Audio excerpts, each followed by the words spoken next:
লালপুরে পদ্মা নদীতে ডুবে যাওয়া দুই মাদ্রাসা ছাত্রের লাশ উদ্ধার। নাটোরের লালপুরে পদ্মা নদীতে গোসল করতে গিয়ে মাদ্রাসার দুই ছাত্রের মৃত্যু হয়েছে। বৃহস্পতিবার 14ই আগস্ট দুপুর 1টার দিকে উপজেলার দুধদুরিয়া ইউনিয়নের নওপাড়া নদীর ঘাট এলাকায় এই ঘটনাটি ঘটে। নিহতরা হলেন উপজেলার ময়মনসিংহের ত্রিশাল উপজেলার দরিল্লা গ্রামের রবেনা ছেলে গোলাম মোহাম্মদ রব্বানী 12 বছর এবং নওপাড়া গ্রামের সাইফুল ইসলামের ছেলে শেখ ফরিদ আলী 12 বছর। স্থানীয় সূত্রে জানা যায়, উপজেলার নওপাড়া হাজী আফসার আলী মাদিনাতুল উলুম হাফেজিয়া মাদ্রাসার 10-12 জন ছাত্র নিয়ে ওই মাদ্রাসার শিক্ষক আলামিন নদীতে গোসল করতে নামে। এই সময় শেখ ফরিদ ও গোলাম রব্বানী পানিতে ডুবতে ডুবতে পালিয়ে যায়। এলাকার লোকজন খোঁজাখুঁজি করে না পেয়ে পরে ফায়ার সার্ভিস এসে উদ্ধার কাজ শুরু করে। লালপুর ফায়ার সার্ভিসের স্টেশন ম্যানেজার লতিফুল বাড়ি জানান, রাজশাহীর ডুবুরি দল ঘটনাস্থল থেকে তাদের মৃতদেহ উদ্ধার করেছে।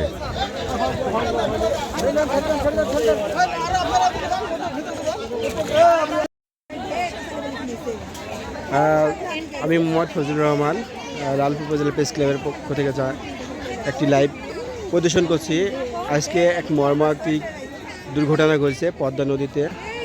দুটা ছাত্র নিখোঁজ হয়েছে। এটা হচ্ছে নওপাড়া হাফেজিয়া মাদ্রাসা।